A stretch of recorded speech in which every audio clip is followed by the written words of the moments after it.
mais c'est pas possible. Pourquoi je me suis lancé dans ce défi? Oh là là là là là là, c'est incroyable. Bon là, il est 4 heures passées, je suis en train d'uploader l'application.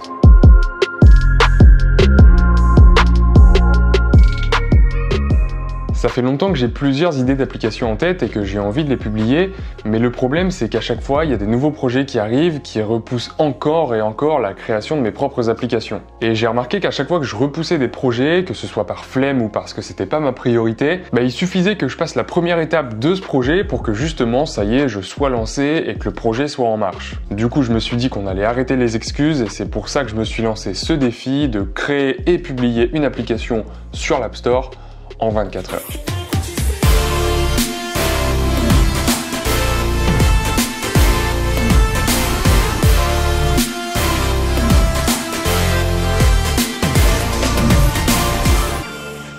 L'idée est simple, partir d'un projet complètement vierge et créer une première application basique, simple, mais qu'on peut tout à fait utiliser. Alors oui, l'objectif de ce challenge, c'est certes d'en faire une vidéo YouTube parce que ça fait du clic, mais c'est surtout de me prouver à moi-même et à vous aussi par la même occasion que créer et publier son application sur les stores, c'est pas si compliqué que ça au final. Donc moi je vais utiliser des outils que je connais bien, c'est-à-dire le langage Swift et le logiciel Xcode qui permettent de créer des applications notamment sur iOS, mais j'aurais tout à fait pu également coder l'application sur Android. D'ailleurs, dites-moi en commentaire si ce concept vous plaît et n'hésitez pas également à me donner des autres défis pour les prochaines vidéos. Bon, ça y est, je suis prêt, il est actuellement 8h32, donc on va commencer à pouvoir lancer ce défi. L'idée, c'est de créer une application donc en 24 heures et de faire en sorte justement de partir de zéro et d'aller jusqu'à la publication. Donc le projet d'application, c'est une application de flashcard. En gros, c'est une application qui permet d'apprendre à peu près tout et n'importe quoi avec justement une série de questions et de réponses qu'on appelle une carte, et ça va nous permettre justement de réviser sur le long terme en utilisant ce qu'on appelle l'active recall. Bref, je vais pas le détailler plus que ça dans cette vidéo, mais donc en gros l'application est assez simple. On aura juste à chaque instant une carte présentée face recto ou verso, donc avec la question ou la réponse. Et le but du jeu, ce sera dans sa tête de trouver soit la réponse correspondante, soit la question correspondante. Bon, par contre, avant, il y a quand même une étape obligatoire. Bah oui, café.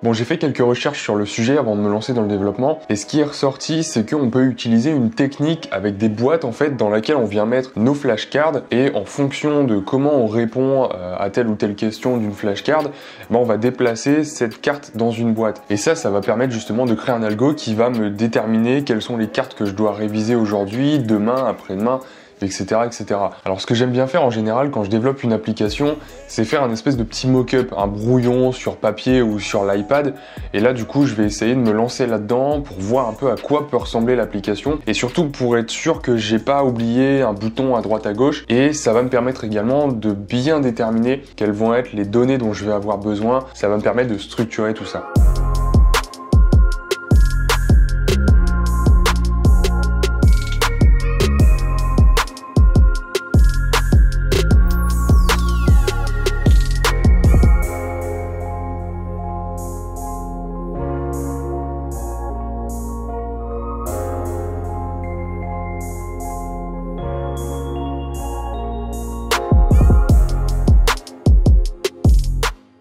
Bon, voilà ce que j'ai pour l'instant. J'ai essayé de garder l'application la plus simple possible. Donc ça, bien sûr, c'est l'écran de connexion ou de création de compte. Ensuite, quand on est connecté, on arrive sur la page d'accueil. Sur la page d'accueil, du coup, j'ai mes flashcards, la liste de mes cartes à réviser, ou alors je peux en créer des nouvelles. Quand j'en crée des nouvelles, du coup, on a juste deux champs de texte, un qui permet d'ajouter la question et un autre qui permet d'ajouter la réponse. J'ai également ici ajouté des catégories, en fait, je me dis que ça peut être sympa. Et ensuite, du coup, une fois qu'on a des cartes à réviser, donc soit parce qu'on en a ajouté une, soit parce qu'il y en a des nouvelles qui sont à réviser, on passe du coup, alors cette écran-là se transforme en celui-ci, c'est-à-dire tout simplement qu'on ajoute la liste des cartes à réviser. Donc la liste des cartes à réviser en fait sont surtout affichées par paquet, elles sont regroupées par paquet. Donc en gros c'est le paquet ou la catégorie que j'ai sélectionné juste ici. Et une fois que je clique sur un des paquets, j'arrive sur l'écran qui me permet de réviser mes cartes. Donc là du coup j'ai l'écran en mode question et l'écran en mode réponse dans lequel je dois donner un feedback. Et ensuite j'ai aussi fait le plan des différents écrans pour ajouter des cartes ou ajouter des nouveaux paquets et aussi bien sûr voir la liste de mes cartes qui sont déjà ajoutées dans un paquet et éventuellement les modifier.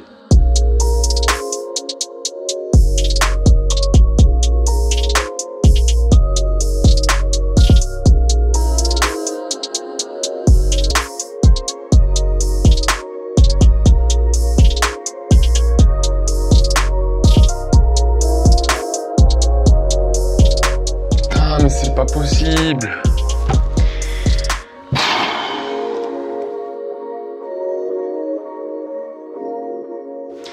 Bon, petit update, il est 12h41, voilà, ça fait 2h30 que j'ai été bloqué sur un truc. En fait, j'ai voulu recréer une architecture propre avec tous les bons dossiers, les bons fichiers, la bonne structure, etc. Comme typiquement sur l'application Instagram que j'avais faite. Et le projet voulait pas se lancer. Je savais absolument pas d'où venait l'erreur parce que des fois sur Xcode, en fait, il y a des erreurs qui sont très imprécises. D'habitude, il te dit, bah voilà, ton erreur, elle est là, t'as pas fait le bon truc, et ça marche. Mais là, il me disait absolument rien. Donc là, je viens de trouver l'erreur, j'ai seulement pu commencer l'application. Voilà, j'ai perdu au moins 2 heures, 2h30. Bon, c'est pas grave, on va continuer à se focus. Peut-être que j'arriverai pas à tout faire au final à la fin des 24 heures. Mais bon, pour l'instant, on va continuer à se concentrer sur l'application et on va voir ce qu'on peut faire.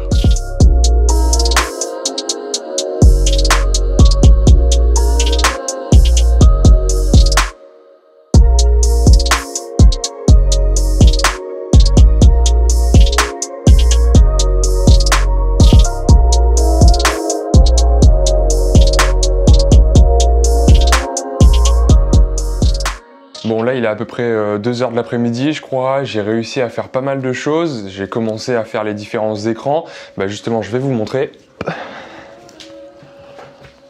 Donc là j'ai fait l'écran d'accueil, c'est très succinct, mais en gros ici on aura donc la liste des decks, des jeux de cartes à réviser. On peut venir ajouter une nouvelle carte ou la modifier. Cet écran-là, il servira forcément pour modifier sa carte si on veut la modifier après. Donc on a la question, la réponse. Et lorsqu'on clique sur un deck, ici on a la liste des questions à réviser.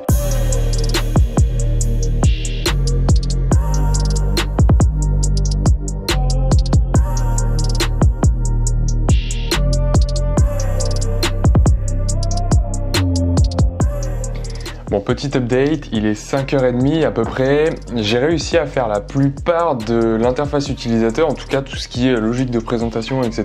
Là, on arrive à ajouter des nouvelles cartes. Là, je vais lancer l'application. J'ai un truc assez sympa. Tout fonctionne en local, c'est-à-dire que mes cartes, elles sont enregistrées en local et rien ne communique avec le serveur. Et en fait, c'est même pire que ça parce qu'elles ne sont même pas enregistrées. Je me suis pas encore penché sur ce qu'on appelle la persistance de données. Donc le fait de, quand on rajoute une donnée, quand on enregistre une donnée, qu'elle soit enregistrée sur le téléphone. Donc c'est ce que je vais faire. Là, je vais commencer à m'attaquer au serveur. Je vais utiliser Firebase.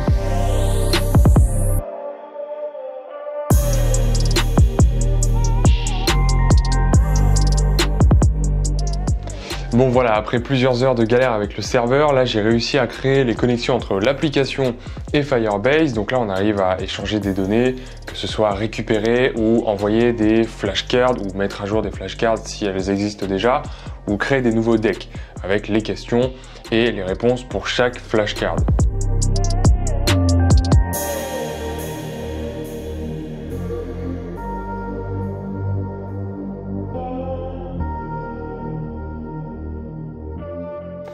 Bon, il est minuit 22 exactement, ça avance pas mal, j'avais encore quelques trucs à régler sur le serveur, notamment récupérer tous les paquets et les cartes qui sont enregistrées. J'avoue que la fatigue commence à se faire ressentir. Je sais pas du tout si ça vaut le coup d'aller se coucher maintenant, de faire une petite sieste de peut-être soit une demi-heure, soit 2 heures, je sais pas du tout. Bon, j'ai pris un café il y a 1 heure à peu près, donc je pense que ça devrait le faire. Je vais essayer de terminer vraiment la partie serveur, comme ça au moins c'est fini. Et après j'espère que le petit algo qui calcule justement quelles sont les cartes à réviser ou pas, ça devrait aller assez vite. Allez, moi j'y retourne, on prend des forces, c'est parti.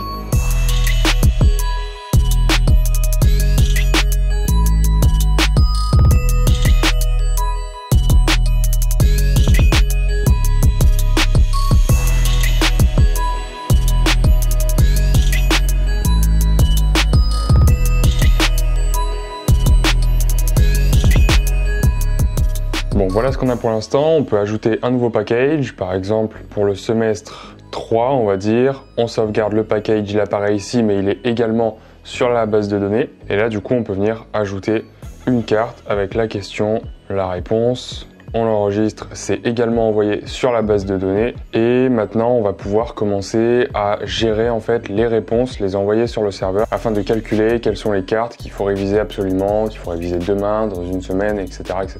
Bon, en vrai, j'avoue que là, le cerveau, il commence à fatiguer. J'ai été pas mal productif, entre 1 heure et 2 heures. Mais je sens quand même que waouh, le cerveau, des fois, il se met en pause, quoi. Il se met en pause et blanc total. Tu sais ce que tu dois faire, mais t'arrives pas à réfléchir. Mais bon, voilà, c'est aussi pour ça que je me suis donné ce défi-là, c'est pour essayer de repousser un peu ses limites. Parce que bah voilà, c'est un peu comme dans le sport, il faut toujours repousser ses limites, courir le kilomètre de plus, soulever le kilo de plus qui va faire que tes muscles vont se casser et vont grossir. Donc bon, c'est vrai que demain, je crois que je vais dormir toute la journée. Mais je pense que ce genre d'exercice, ça peut être bien aussi, voilà, pour te forcer à travailler plus longtemps sur une tâche. Et puis au final, par exemple, là, le fait de bosser 24 heures sur un projet, bah la prochaine fois que je devrais me concentrer sur une tâche pendant 3 heures ou pendant une après-midi complète, ça devrait me paraître hyper simple. Là, en vrai, je pense qu'on arrive bientôt à la fin. Après, il restera peut-être quelques modifications à faire et après peut-être trouver un logo. Et je pense qu'à partir de là, on pourrait déjà commencer à balancer l'application sur les stores. Bon, c'est top, il est à peu près 3 heures du matin, là, on commence à avoir quelque chose de complet. Là, je viens d'ajouter un petit logo à l'application, c'est un truc qui ressemble à ça. Donc voilà, logo basique, mais ça fait le taf et aussi ça va permettre justement d'uploader l'application sur les stores. Alors dans l'application, il y a encore quelques trucs manquants. L'algorithme qui permet justement de gérer la fréquence d'apparition des cartes n'est pas encore au top. Là, l'idée, c'est de balancer le plus rapidement possible une première version pour la soumission à Apple. Comme ça, au moins, ils auront validé une première fois parce que le premier jet, c'est toujours celui qui prend le plus de temps. Et en général, une fois qu'on a juste des petites modifications à faire, ça va assez vite.